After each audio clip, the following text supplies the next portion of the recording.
Olá, bem-vindos ao podcast O Mundo a Seus Pés da secção internacional do Expresso. Estamos de regresso depois de um mês de férias e esperamos que as vossas tenham sido bem passadas. Estamos a gravar amanhã de sexta-feira, dia 3 de setembro, o dia em que se espera o anúncio do novo governo do Afeganistão. Após a retirada das tropas ocidentais, e ainda antes dela, os talibãs avançaram para Cabul, onde tomaram o poder a meio de agosto, sem grande resistência que se visse por parte do executivo que estava em funções.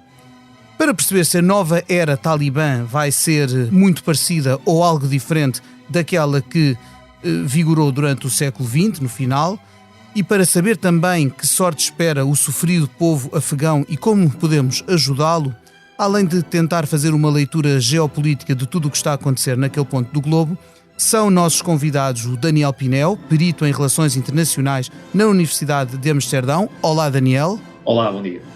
E também o André Costa Jorge, da Plataforma de Apoio aos Refugiados. Olá, André. Olá, bom dia. 20 anos após o 11 de setembro de 2001, a que se seguiu uma invasão liderada pelos Estados Unidos para derrubar o regime talibã que nascera em 1996 e acolhera a rede terrorista Al-Qaeda, volta ao país a ameaça de uma governação integrista, baseada numa interpretação radical da religião islâmica, que desrespeita direitos básicos e, sobretudo, relega a mulher para um papel de total subjugação. Milhares de afegãos tentam fugir do país, todos assistimos às cenas caóticas no aeroporto das últimas semanas, e a verdade é que a disponibilidade para recebê-los é muito variável de país para país. Vamos também tentar perceber como é que esses mecanismos se articulam. Começaria por perguntar ao Daniel, 20 anos depois, o que fica da presença militar ocidental no Afeganistão? Será que ela cumpriu os objetivos a que se propunha? Olá, obrigado pela pergunta, Pedro. O que fica da presença ocidental é, diria eu, muito mais do que a presença militar. Felizmente aquilo que ficou foram questões que a presença militar respaldou, mas que não foi importante. Aliás, de certa maneira até distraiu daquilo que foram as conquistas destes últimos 20 anos. Eu devo dizer que dos 85 bilhões de dólares gastos pelos Estados Unidos no Afeganistão, qualquer coisa como 80% foram para questões militares, nomeadamente construção das forças de segurança, e disso fica efetivamente pouco e pouco aproveitado. Muito dessa infraestrutura foi desaproveitada, foi abandonada, foi destruída, seja pelos talibãs, seja por esta retirada um pouco à pressa, como aliás vimos na parte militar do aeroporto de Cabul, e isso é um dos problemas para os refugiados. Agora, aquilo que ficou foi, indubitavelmente, apesar de para os afegãos a situação ser muito difícil do ponto de vista humanitário, apesar dos últimos governos, todos os governos eleitos, terem um nível de corrupção muito alto, apesar de tudo, o que houve foi a formação de uma geração inteira de afegãos, sobretudo nas zonas urbanas, com muito mais educação. Houve o retorno de vários imigrados e refugiados afegãos ao seu país, houve um aumento das expectativas na direção da maior democracia, da maior participação política, do maior papel das mulheres, da maior segurança e dos direitos políticos das minorias religiosas e étnicas, e isso, sendo que começámos num nível muito baixo, em 2001, após a queda do governo talibã, a situação era absolutamente catastrófica para todas estas pessoas, mas nós começámos a ter um ambiente, por exemplo, mediático, incrivelmente dinâmico no Afeganistão, com bloggers, com televisão, com imprensa independente, rádio, comentadores, um espaço público mais aberto. E tudo isso é agora o que está no fio da balança. É o que é que nós vamos ver, mais do que propriamente se há um molde constitucional que respeita formalmente alguns direitos dentro do governo de Sharia que os talibãs querem impor, o que é que vai acontecer a toda essa geração. Os talibãs têm perfeita noção disso, que o Afeganistão de hoje não é o Afeganistão dos anos 90, é muito diferente e tem uma geração mais bem preparada, mais ativa, melhor ligada a redes internacionais, nomeadamente mediáticas e de ONGs, e isso traz-lhes um escrutínio muito maior e um potencial de resistência, não apenas militar, mas de resistência da sociedade civil muito maior. Ou seja, começámos a ter o crescimento de uma sociedade civil mais pluralista e mais assertiva, e isso para os talibãs é um problema. É de acreditar nas promessas de moderação e inclusividade que temos ouvido dos porta-vozes talibãs, presumo que em parte também motivadas pela noção, pela consciência de que há esse potencial de resistência de que falas? Bem, duas coisas. Número um, efetivamente estas promessas, independentemente de algumas pessoas poderem achar que elas são sinceras, ou de serem até sinceras em alguma medida da parte de algumas pessoas mais moderadas na liderança talibã, que não é tão unívoca, tão unida como nós possamos pensar, elas têm essencialmente um objetivo político. Elas querem impedir maiores níveis de resistência e aumentar alguma legitimidade que é muito fraca. Os talibã representam muito pouco da população afegã. Não representam sequer a etnia pashtun no seu total. Têm um apoio no máximo entre os 25% e os 35% da população, no máximo. E, portanto, a população não gostar do governo anterior não significa que gosta do governo talibã. Portanto, há a questão da legitimidade interna e há a questão da legitimidade internacional. O governo talibã tem a perfeita noção que não vai conseguir governar o Afeganistão sem ajuda humanitária, sem ajuda técnica, sem muito investimento direto estrangeiro e sem reconhecimento de algum tipo, nomeadamente países limítrofes. E, portanto, está a tentar moderar-se, pelo menos na imagem mediática e no discurso.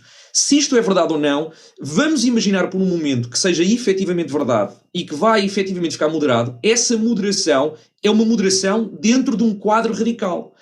Portanto, essa moderação não equivale a uma maior participação, a uma democracia pluralista, aliás, nem sequer a um regime democrático, no sentido em que claramente os talibãs já vieram dizer inequivocamente que não aceitam o modelo democrático, não aceitam o modelo das eleições e que, portanto, vão tentar um modelo islâmico de governação tradicional que seja inclusivo na visão deles. Portanto, dizer as mulheres vão poder trabalhar é ótimo comparado com o que foi os anos 90. Isso é ótimo, é efetivamente um sinal de moderação. Mas, na verdade, o que isso quer dizer é que as mulheres vão ter de trabalhar, mas, por exemplo, dentro do quadro da Sharia, em que têm que estar cobertas e não podem trabalhar com colegas masculinos. Portanto, 2/3 de todas as profissões ficam automaticamente excluídos para as mulheres. Portanto, isto é uma moderação em relação ao que havia e ao que se esperava. Isto é efetivamente inclusivo e dá-nos garantias de proteção de direitos humanos básicos para mulheres, minorias étnicas e religiosas? Não.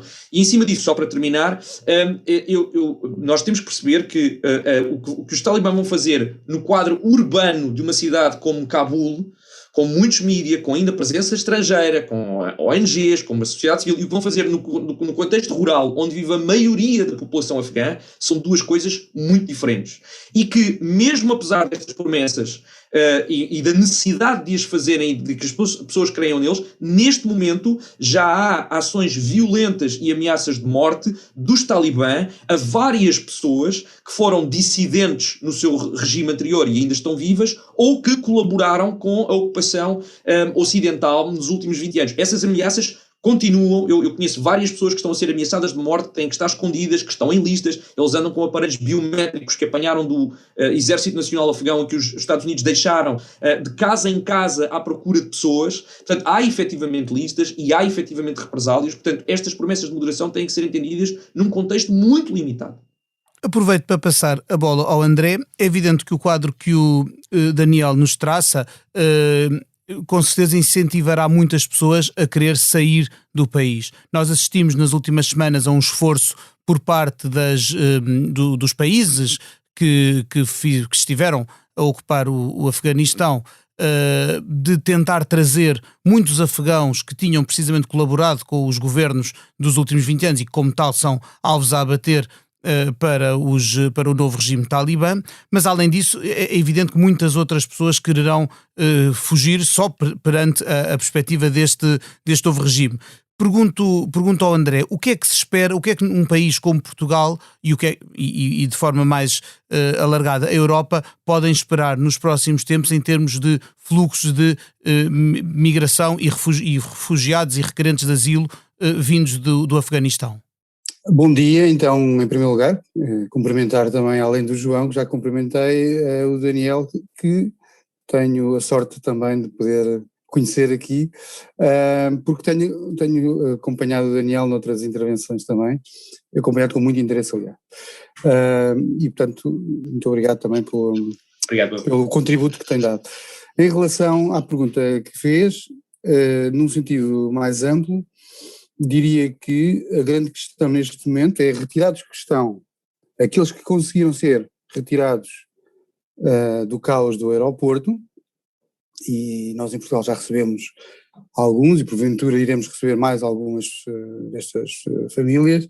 A grande questão que se coloca, e nós alertamos para essa situação, e o que é que vai acontecer a todos os outros que não tiveram essa oportunidade?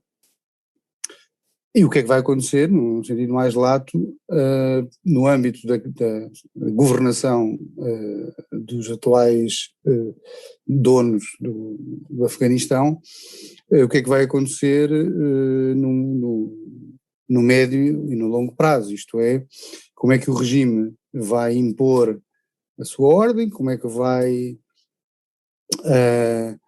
que mecanismos irá utilizar de repressão, porque não aceitando a regra, o jogo democrático vai ter que deitar a mão a esquemas de repressão e de opressão sobre o seu próprio povo, ou sobre o povo afegão,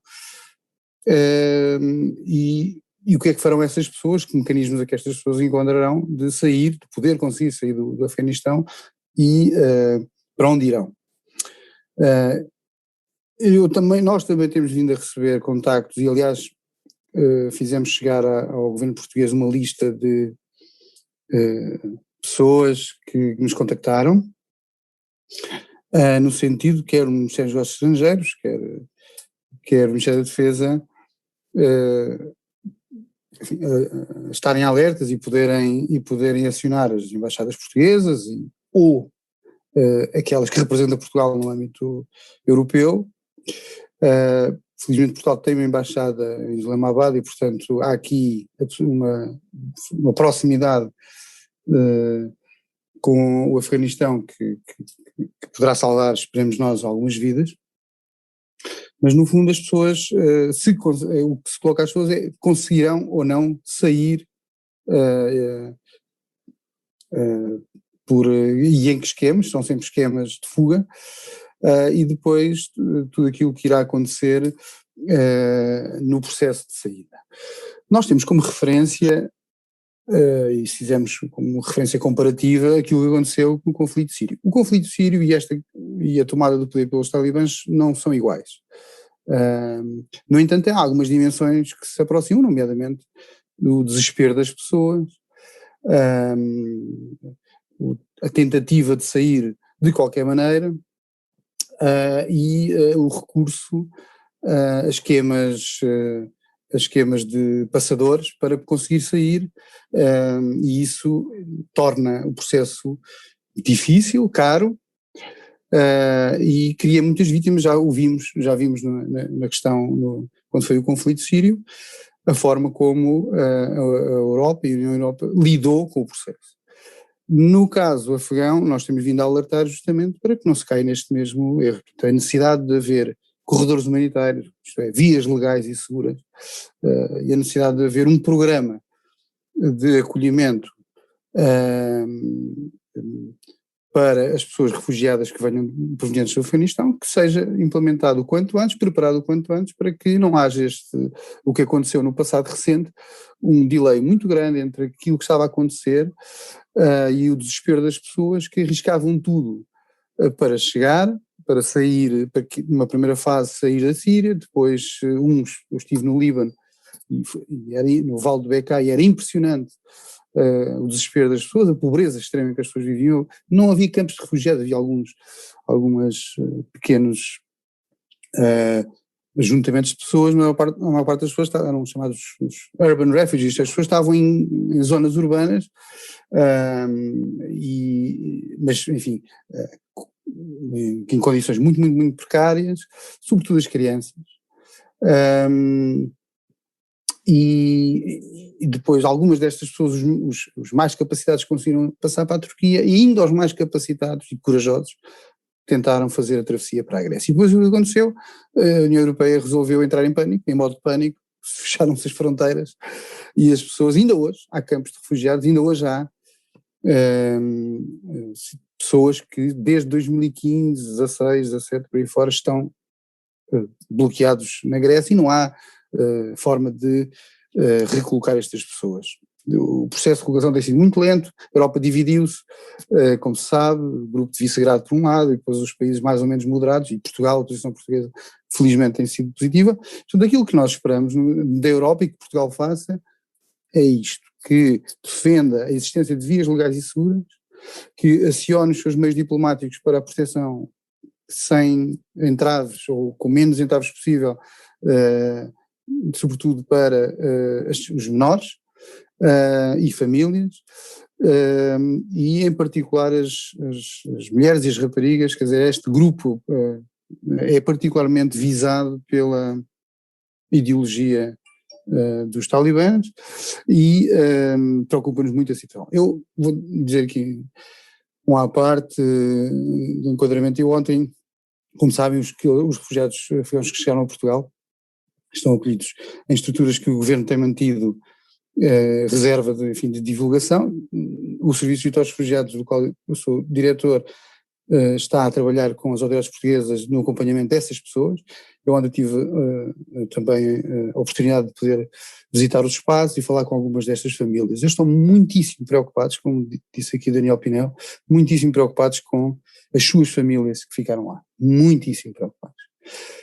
E naturalmente também estão preocupados com aquilo que será o seu futuro na Europa e em Portugal, e também estão muitíssimo agradecidos ao esforço dos militares portugueses, a quem eles chamam heróis, que os conseguiram retirar do caos do Afeganistão.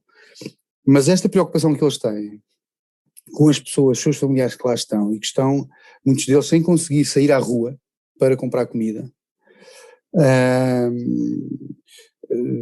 consome-os, ou seja, psicologicamente é devastador para os refugiados que estão cá. Ou seja, quando nós pensamos que as pessoas saíram, estão bem, não, quando nós que acompanhamos refugiados há alguns anos, sabemos que há uma primeira fase em que as pessoas estão em modo de sobrevivência, mas depois, assim que as pessoas encontram um mínimo de estabilidade e proteção, as pessoas não conseguem dormir, pessoas que estão numa enorme ansiedade psicológica, e cada dia que passa, a falta de notícias ou as notícias negativas são tremendamente devastadoras para estas pessoas, e portanto tudo aquilo que nós podemos fazer para haver rigorosamente familiar, para conseguir haver proteção daqueles que nós trazemos, tranquilizará muito e facilitará muito o trabalho depois, não só do acolhimento, mas também da posterior integração destas pessoas na sociedade acolhimento. André, pensando agora nos nossos ouvintes e até em cada um de nós que aqui estamos neste painel,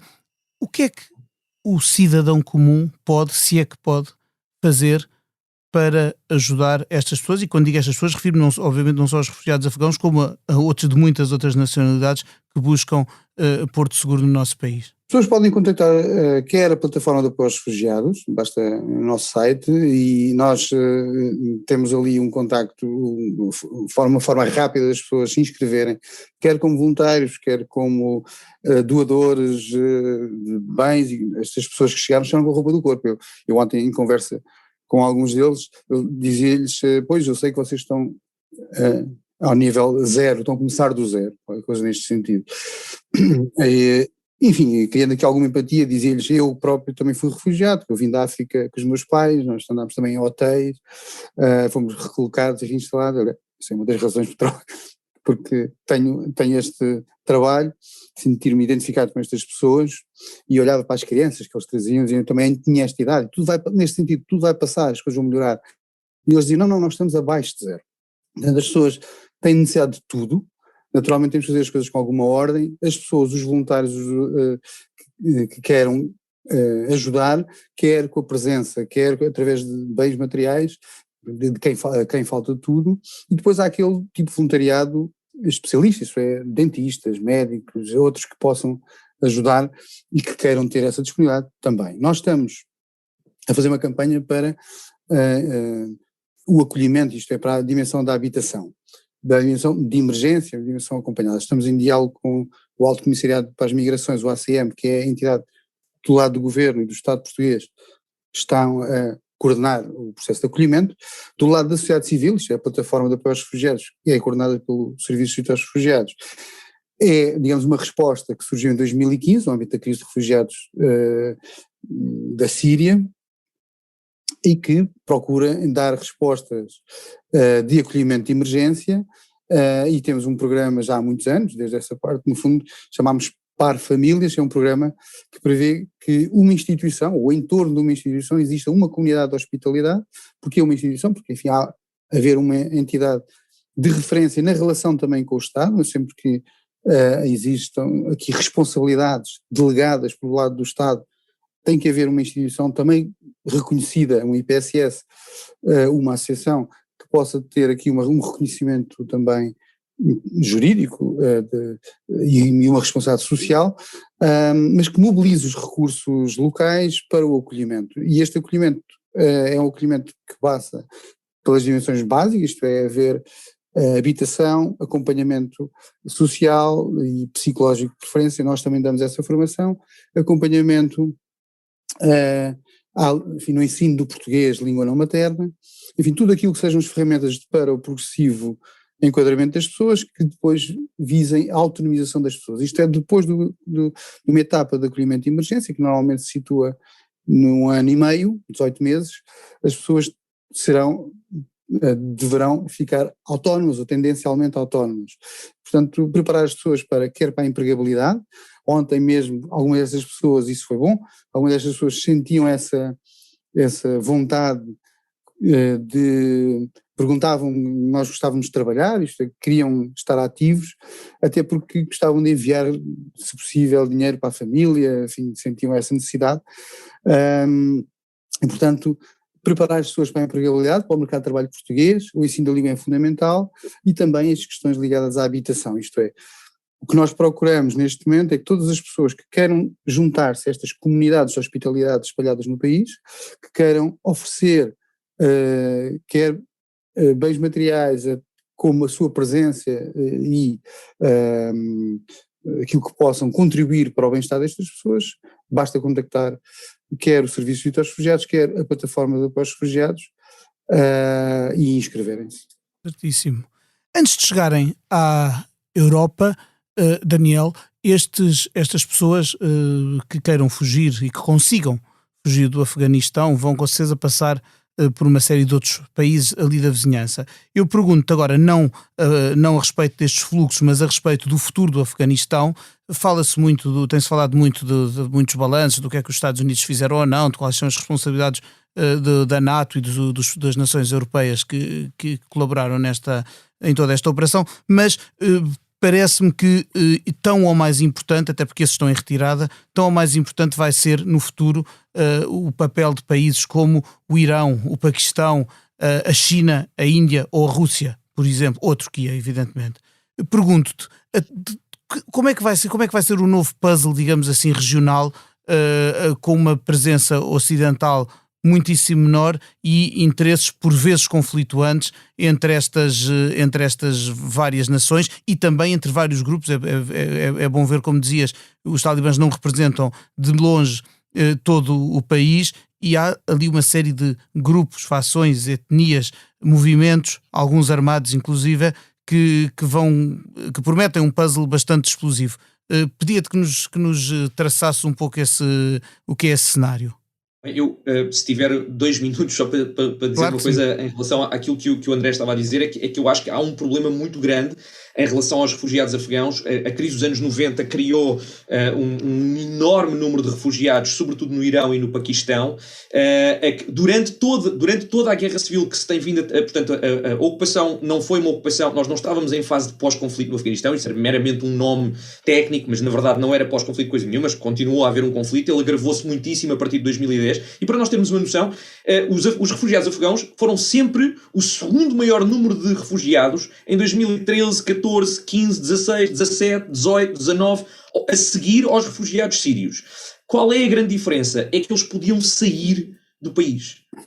Ainda podiam sair do país. Ou seja, o Afeganistão só tem 4 saídas. Aeroportos, que neste momento estão todos fechados e inoperantes porque os talibãs não têm capacidade técnica para os fazer funcionar. Não há aviões, não há controladores aéreos, não há equipamento de controle aéreo, não há nada neste momento.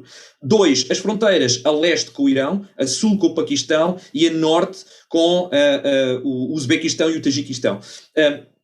Neste momento, os talibãs, ao contrário dos anos 90, controlam todas as fronteiras. Todas. Isto nunca aconteceu. A cidade de Herat e a fronteira de Zaranj não eram controladas pelos talibã, ou eram muito mal controladas pelos talibã. Okay? A cidade de Herat, aliás, foi um foco de resistência contra os talibã. O norte inteiro tinha alguma autonomia para ainda deixar entrar e sair pessoas, e o Paquistão, apesar de tudo, não tinha fechado a fronteira de Torkham. Neste momento, todas as fronteiras estão sob o controle dos talibã, que já estão a fazer controle e, curiosamente, até deixam sair com mais facilidade mulheres e crianças do que homens. E isso é outro problema, é que nós estamos muito focados nas mulheres e nas crianças, e ainda bem, porque são, como em todos os conflitos, uma população de risco, obviamente, mas o facto é que elas até estão neste momento, portanto, no momento da situação catastrófica humanitária que vivemos, não da repressão a longo prazo, elas estão razoavelmente mais seguras, apesar de tudo, do que homens jovens que trabalharam com NGOs, com a comunidade internacional, com as forças militares, que possam ser vistos por via da sua pertença a uma minoria étnica ou religiosa como potencialmente juntando-se à nova resistência, à frente de resistência nacional que já foi criada no Vale do Panjshir, e portanto os talibãs estão a ser muito mais duros para com essa população masculina do que propriamente com as mulheres e crianças. Isso é algo, quando pensamos quem é que está em risco, que podemos pensar.